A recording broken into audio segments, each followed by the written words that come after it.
Go out there, get married, start a family, give your life to other people. If you do that, your life will be transformed. Your influence will grow, and you will transform this nation through your character and the lives that you touch. That's what it means to be strong, is to have strength of character. It's to be able to give yourself to others. And we need men who are willing and able to do that in this country, who will stand up, be independent, take on responsibility, and provide and protect others.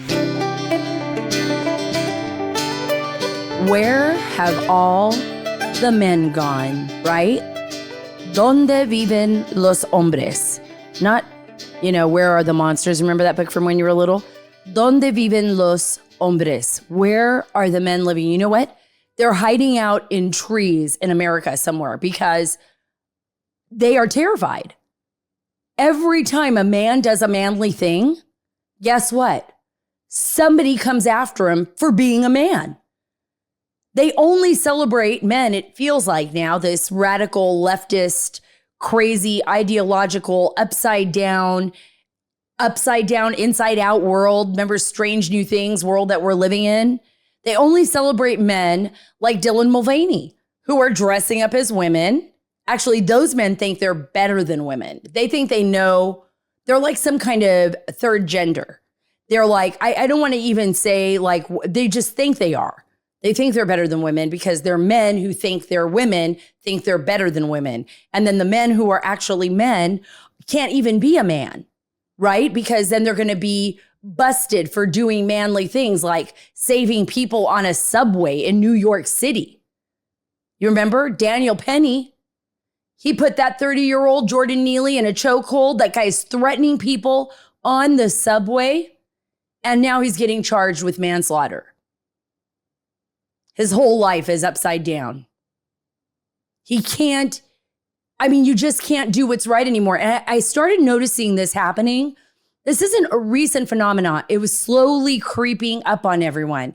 I remember it happening on the border when I covered the story of Ramos and Compeán and poor Gary Brugman, who as a law enforcement officer could not do, he got sent to jail. He spent 2 years in prison for doing his job. Because he held a guy down who was a drug dealer who came across the border illegally, didn't break any bones, didn't break his nose, didn't do anything. Held him down with his knee, kept him down there the way he was trained to do, and then was charged for violating that person's civil rights and ended up 2 years in prison.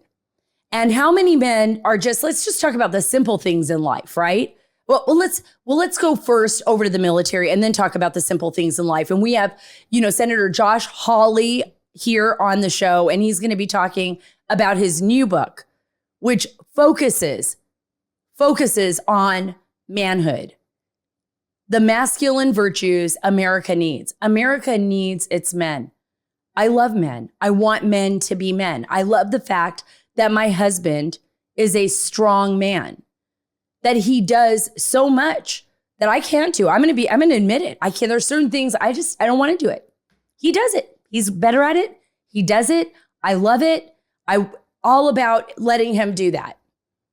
He barbecues still, and he's blind. He's a great cook, great barbecue meat. Yes. Throw that meat right there, cook.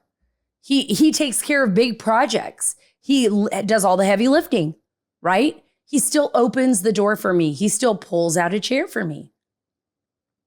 I am totally okay with that. And I am okay with letting him be a man and telling him how much I appreciate that. He is the way that he is. And now I think we're both in shock at this wokeness in the military, how they're trying to demasculate the emasculation of our children. When you go into Target or wherever and they're, you could be anything you want to be, queer t-shirts and onesies for your babies. And, where Dylan Mulvaney and Bud Light and all these other Kate Spade and everybody else is like celebrating men who want to be women. And now men who want to be women are taking over women's sports. And where are you, feminist women? Where are you out there? You should be defending women, right? I thought you were the feminists. These men just have to say, I feel like a woman today. And then all of a sudden they're swimming in, and competing against us in all kinds of sporting events. And there is a distinct difference between men and women. That's absolutely the science. It's absolutely a fact. And they don't want us to believe that it's a science. Science is okay when it's COVID. It's just not okay when you're male or female. And right now in the military, we're seeing that same issue. With all of this time and money being just poured into woke programs and projects in the military that have no place in the military, just no place whatsoever. Where we have now that recruiter, he's a trans recruiter, transvestite, whatever. He wants to, wear women's clothes and recruit men into the military. He is in the military. How are we doing this? How is this even possible? How is this even possible? Listen to this. This is from the Heritage Foundation. I thought this was really important. And I'm going to go right into my interview, I promise, but I want you guys to hear this. Wokeness in the military is being imposed by elected and appointed leaders in the White House, Congress, and the Pentagon, who have little understanding of the purpose, character, traditions, and requirements of the institutions they are trying to change. Oh, you want to know something? I don't even think they care. I don't even think they care. I think this is intended and intentional. I think they want to transform the military. I think they want to transform our society. I think they want these big divides. I think they want to confuse our children. I think in fact, here in New Braunfels, where I am at, just this past week, I was informed today at my child's field trip, because I went down to see my daughter's graduating from 5th grade. It's the end of elementary school for her. My last little baby is going on to middle school.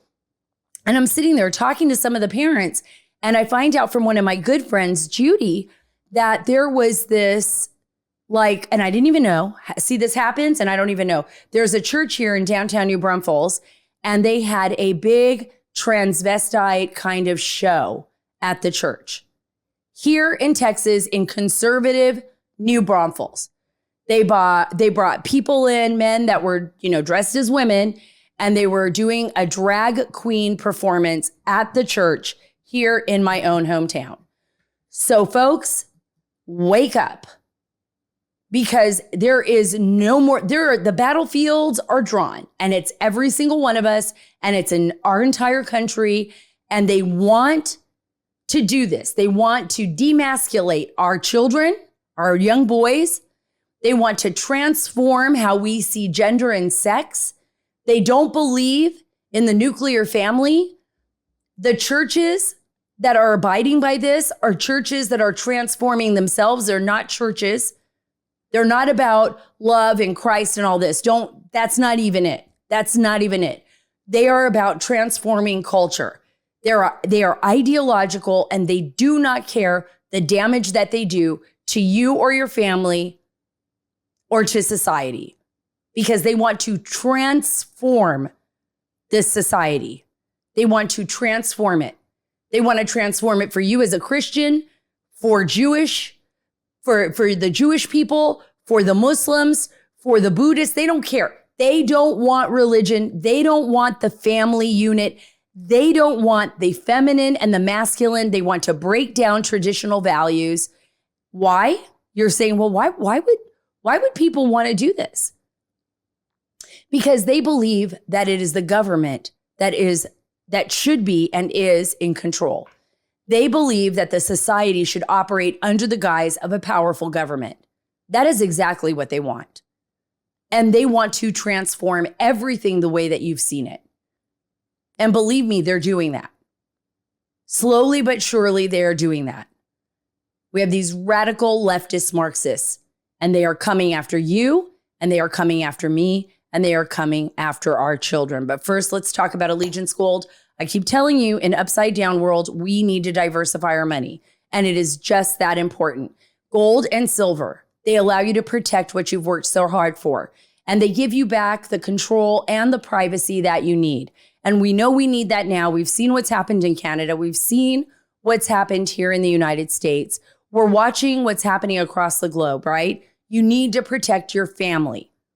Family first. Don't just trust me. Do the research yourself on Allegiance Gold, right? And right now you'll get $5,000 of free silver on a qualifying purchase when you tell them that Sara sent you. That's all you got to do. $5,000 of free silver on a qualifying purchase when you tell them that Sara sent you. So don't wait, call or click today. 877-702-7272. That's 877-702-SARA, no H, S-A-R-A. Or go to protectwithsara.com.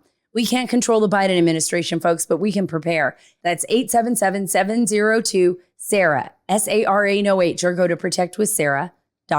So I've got Senator Josh Hawley on the Sarah Carter Show for the first time, and I'm so excited. You're from the great state of Missouri, Josh, Senator, and you have written an incredible book. You're the author of Manhood, The Masculine Virtues America Needs. Don't we need that, Senator? I mean, I feel like... Yes. I was gonna start actually at the end with your book, but I'm gonna start at the top with your book because I think this is probably one of the most important issues that we are not addressing, and it is this cultural, ideological takeover. Gad Saad, who I've interviewed on the show many times, Dr. Gad Saad, he said to me, it's like a virus, right? And it's spreading across America, and it's gone from not only, accepting small little things, but to the fact where we have to accept the craziest stuff. And we've transformed men into, it's been disgusting, but baby dolls, supermodels, Victoria's Secret on the cover of Sports Illustrated. We've emasculated men and we've literally pushed women aside into the gutter. At least that's how I feel.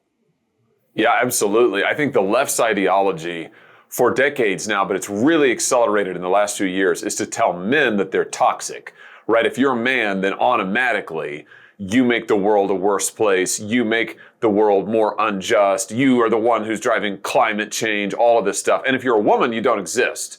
And this is the left's message to men and women in America. And I think for young men, we need to send just the opposite message, that we need you to stand up and be strong. We need you to take on responsibility. We need you to be a protector and a provider and a defender. We need you to have a family and to look out for them. And if you do those things, if young men will do those things, they'll transform their own lives, they'll transform the lives of people around them, and they will transform this nation. Do you think we are just really harming our young men, our children? I mean, I feel so sorry for so many of the young boys out there that just feel that they are being ignored or maltreated, feel that the only way that they're going to get attention is if they're like a Dylan Mulvaney, who have teachers that are really bought into this radical leftist ideology. How dangerous do you think this is for our children?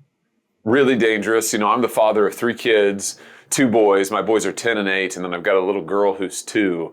And one of the reasons I wrote the book is I'm just so concerned about my boys in the future that they're going to have. And I'm thinking about my job as a dad to help them be the men that they were meant to be. But I think young men are confused. I think they hear these cultural messages.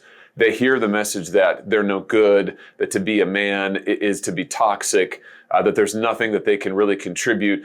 And so they hear that on the one hand. On the other hand, they know that they have a longing for adventure. They have a longing to matter. They have a longing for legacy. And so these things are at cross purposes. And I think that's one of the reasons you see so many young men struggling with depression, struggling with isolation, struggling with drug abuse. They don't have great role models now, certainly not in the corporate media or the entertainment industry. So I think right now it is critical to say to young men, you're needed, to say to young men, responsibility is a good thing, and then to recover healthy role models for what that looks like. Let's talk about what happened in New York City on the subway. I mean, here's a young man who does what he believes is right. He stops someone who is making threats on the subway, somebody who is posing a danger, it appears, to the other people on the subway. Tragically, Daniel Penny, it ended in the death of Jordan Neely. He was put in that chokehold. But instead of that man, obviously the people on the subway celebrated what he did. They were concerned for their life. And they were very concerned. And I'm sure Daniel Penny didn't want this man to die. but now he's being charged with manslaughter. I mean, this is the kind of thing where, like, in New York City, they let everybody go. You know, I mean, it feels like it's low bail, no bail. Everybody's out in the street. It doesn't matter what the felony or aggravated assault was. But here now, he is becoming the focal point of attention. All of America is looking at him, and the left is using him to politicize him. Absolutely. And I think that episode illustrates the sort of backwards, topsy-turvy nature of the moment we're living in. What you don't hear from the left and the corporate media is any talk about just how dangerous it is to go out on the streets of New York. You know, you ride the subway, you're not safe. You walk to the bus stop, you're not safe. You go to get groceries, you're not safe. And then here you have a man who sees other people in danger. He puts himself in harm's way to try to help them, and he is immediately vilified. Immediately. Before we have the facts, there hasn't been a single day of court hearing or process involved here. Immediately he is vilified. And I think it just shows you, young men hear this stuff and they say, well, my gosh, if I take a risk and try to help people, I'm going to be vilified. If I go out and put myself at risk, I'm going to be vilified. Better just to go along to get along. And that is not the message that we want to send to young men. That's how we got to where we are now. Well, yeah, you're absolutely right. And not only does that trickle to young men in our society, but it trickles over into the military, into law enforcement, on the border, in Chicago, in South Chicago. There were cops that were saying, you know what? I don't even want to patrol the neighborhoods because if I do anything, and we remember how terrible it was, you know, even after George Floyd and the rioting, police are afraid. They're afraid of going out there, whether you're a man or a woman, whether you're serving in law enforcement. But let's just talk about the men in general. There are so many men that I talk to that are just like, look, I've thought about it. I don't want to put my family and my life on the line if the government and the people that I work for don't have my back. Exactly. And they're targeted. You know, the cops are targeted now. Law enforcement is targeted, to your point. So if you go out there and you risk yourself, and of course, they wouldn't be in law enforcement if they weren't willing to put their own lives on the line. And that's what it means to be in law enforcement. So you got men and women who are willing to do this. And then you have the left and the government saying, oh, you're going to be the villain. You know, if something goes wrong, you're going to be the villain. If there's ever a question, you're going to be the villain. You got people in Congress who want to take away legal protections for officers so that every time they act, they might get sued.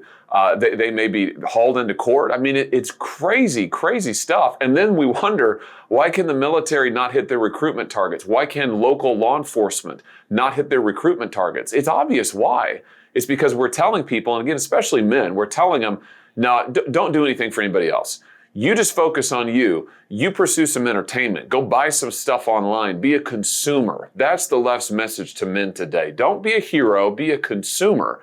And my point is, we need to send them exactly the opposite message. It's such a dangerous message. And if you look at the U.S. Navy, I couldn't believe it, right? I just can't believe it. My husband, he's Special Forces. He's retired Delta.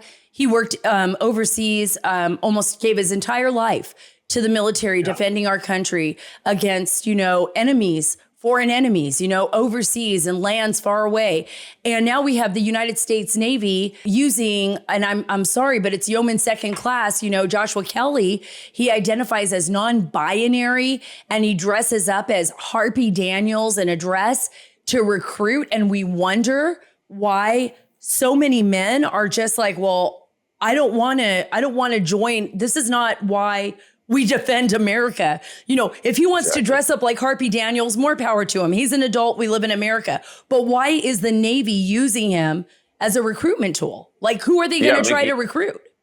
Exactly. And making him a symbol. Well, it just shows you, though, that at all levels of our government, the leadership class in this country, the self-proclaimed experts are totally bought in on this radical left ideology. That's what's driving this. I mean, it is this view that there is no such thing as male or female, that there are no permanent truths, that there's nothing beyond their ideology, which is based around class, race, gender. I mean, that this is their whole Marxist, frankly, ideology and notion. And it is driving everything that they do right into our military. And then, as you say, then they wonder why people are confused. Right. So, Senator, when you ever talk to your wife about this, or your family and family members, I talk to my family about this all the time. Do you think that they're just trying to drive the nuclear family apart? I mean, is there something here? Is there's like the method to their madness? Because I feel that they're trying to rip children away from the principles and virtues that a lot of us try to teach our kids, whether, and I'm not talking about just Judeo-Christian values. I think that, we've seen values in America, with other religious organizations, but it almost feels like they're really trying to rip children away from their families. 100%. No, I think that's exactly right. And this is really, the left has become so Marxist. It's really a Marxist idea. Think about the Smithsonian Institute from 2 years ago, when the Smithsonian put out that famous exhibition with our tax money that said that the nuclear family was a white patriarchal idea. So basically it's racist. Have you ever heard of such garbage before, funded by our taxpayer dollars? But that is what they believe. That's what the left believes. So yeah, what they're doing in schools is try and separate kids from parents. Tell kids, you need to gender transition. You need to be taught critical race theory, and do it behind parents' back. And at the same time, they're telling parents, you have no rights. You have no say. The children belong to government as much as to you. It is an assault on the family, on parents, on really the foundations of our society. Do you think that adversaries like China, and this is where I think you're just brilliant at targeting the areas that I think are most important. I think one of the issues national security wise that we are not focused enough on is China and the growing threat of the Chinese Communist Party. These adversaries like China watch our border insecurity. They see what's happening in our country, the breakdown internally in our nation, and the ideological divide that's happening. They've got to be taking advantage of this, right? This is what we're noticing now. Oh, absolutely. And just look at the drugs that they send into this country over our southern border, China, that is. From China over the southern border into every community in America, into every school in America. But yes, I think the Chinese, they look at America and they want to displace us. They want to break us. And this is why for the last 20 years, 30 years, they have weaponized the global trade system, right? They've totally cheated on trade, taken advantage of us.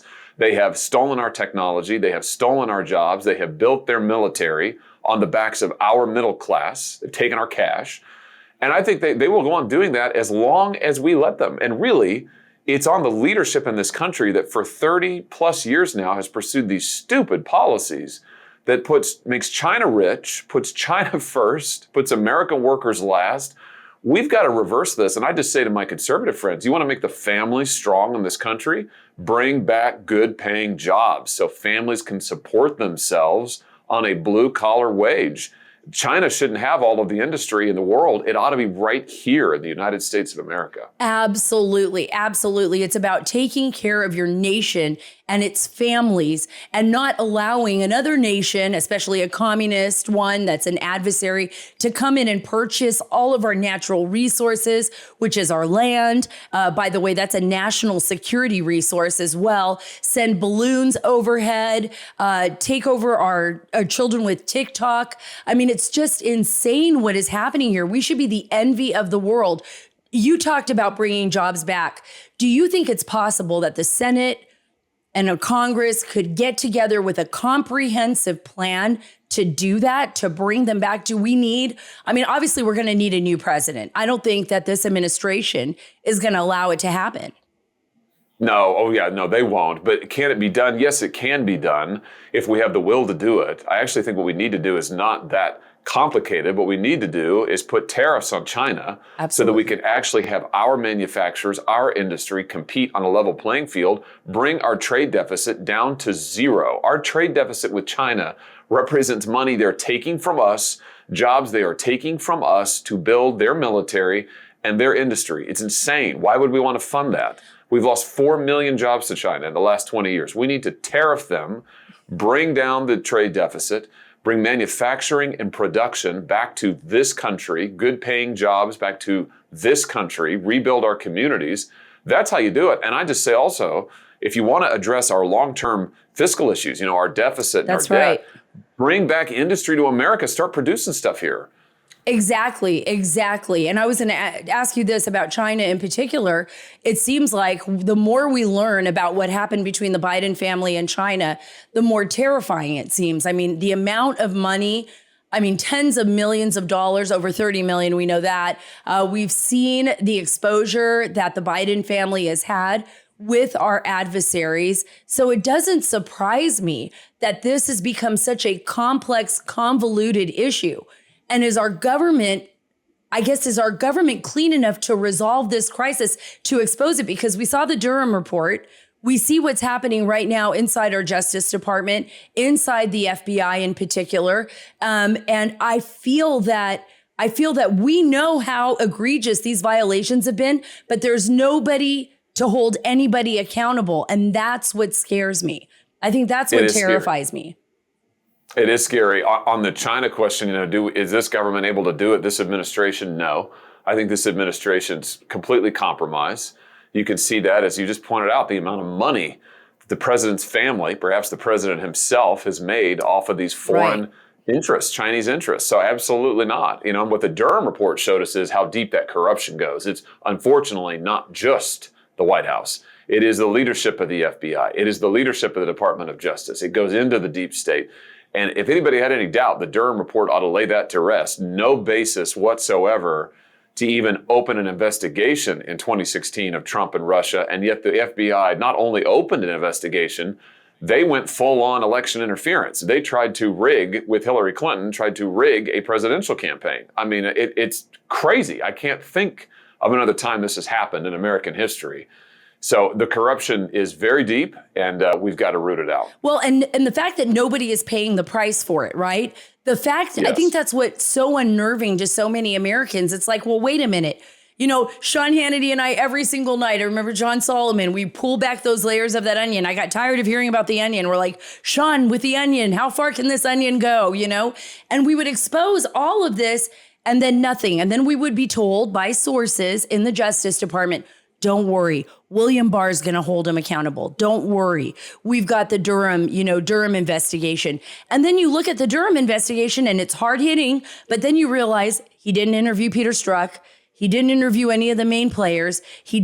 Nobody's being held accountable. It's all, and to top it off, and I'm going to let you answer this, we got 51 U.S. intelligence officials signing off on a letter they knew to be false, including high-level CIA, John Brennan, Michael Hayden, Mike Morrell, all these guys signing up on this letter saying that the Hunter Biden laptop was Russian disinformation.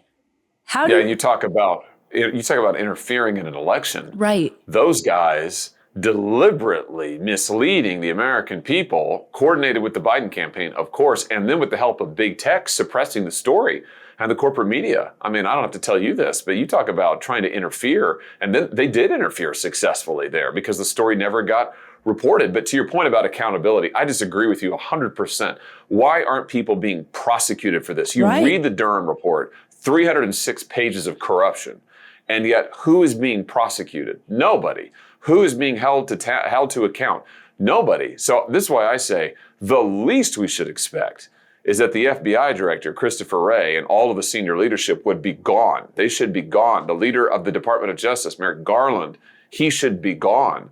But these guys, they cling to power and nobody holds them accountable. And all I can say is, this is why we have got to retake control of our government. This is why our elections are really our last resort, because right now you can't count on anybody to prosecute. You can't count on anybody to press the issue.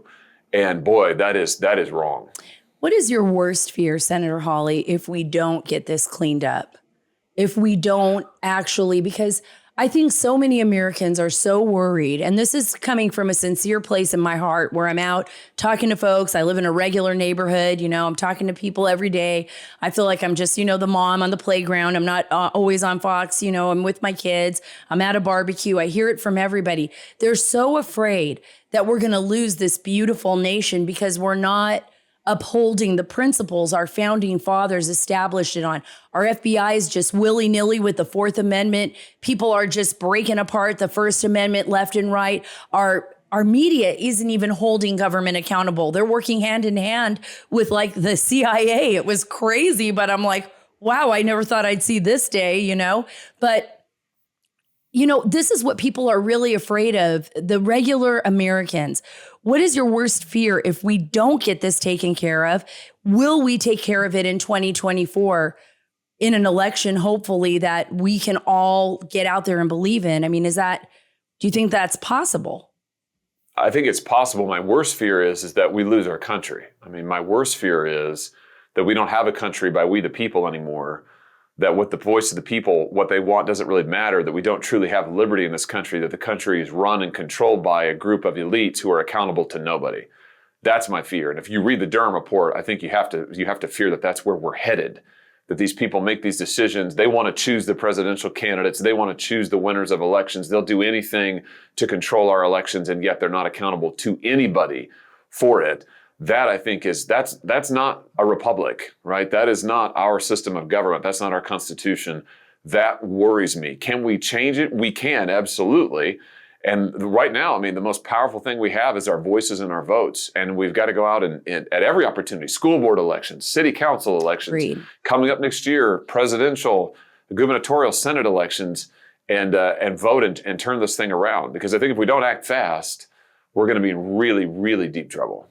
And last question, back to your book. You're the author. Yeah. I mean, this is an important book. This is about our society. This is the direction we can lose our nation on this as well. Manhood, the masculine virtues America needs. What advice can you give? I got a lot of men that listen to my podcast. I got a lot of women too. But what advice could you give to the men out there about this? And what advice could you give to the women about maybe keeping the men in their lives virtuous, and on the right track? Well, I would just say to the men that the more responsibility you take on in your life, the more powerful and transformative your life will be. Responsibility is not something to be feared. It is something to be embraced. And I'd say to young men, don't listen to the media and the entertainment industry when they tell you just to live for yourself. Go out there, get married, start a family, give your life to other people. If you do that, your life will be transformed. Your influence will grow, and you will transform this nation through your character and the lives that you touch. That's what it means to be strong, is to have strength of character. It's to be able to give yourself to others. And we need men who are willing and able to do that in this country, who will stand up, be independent, take on responsibility, and provide and protect others. That's really what will do it. And I just think for women, I mean, women know this, right? I mean, they're not stupid. This is why they want strong men. I mean, my wife tells me this all the time. No strong woman wants a weak man. A strong woman wants a strong man. So I think for the women out there, man, demand it of your men and teach your boys to take on responsibility and urge them to be strong. I think those are some of the greatest things I've heard all day. I'm going to go out there. I'm going to tell my son to listen to this podcast as soon as it's over. You have sold me on this book. I hope everybody out there gets the book, Senator Josh Hawley's book. You guys want to teach your young men and the men in your lives what it means and how important they are, then go get Manhood, the masculine virtues America needs. Thank you so much, Senator, for being on the Sara Carter Show. Thank you for having me. I'll be bringing Senator Josh Hawley back on the Sara Carter Show. We're going to follow this up. And I think you guys go get his book and fight for your children. Fight for the men in your lives. It's okay to be a man. It's okay to be a woman. Don't listen to these crazy, radical leftists that are so lack of virtue and principle. I don't even know what's going on here. Remember that it's okay to have boundaries, that that's what society does to thrive and survive, and that we need to teach our children that. And rules matter. By the way, I haven't talked to you yet about my book in a while, but you guys can also go to Amazon or bravebooks.com and get my book for your children, Joining the Amazing Club. Awesome sauce. But it's about rules, and it's why rules matter. And our nation matters. We have a lot to fight for. 2024 really is just around the corner. Don't give up. See the glass as half full. And for all of you out there who have faith, pray. I believe in prayer, and I believe that will change us. It will change our nation, and it will save us. Just do it, right? We have a lot to fight for, folks. Don't give up now. You can follow me on Truth at Sara Carter Official, on Twitter at Sara Carter DC, and on Instagram at SCarterDC. God bless you. God bless our nation. God bless our beautiful children and our amazing, strong, masculine men. And God bless the great state of Texas.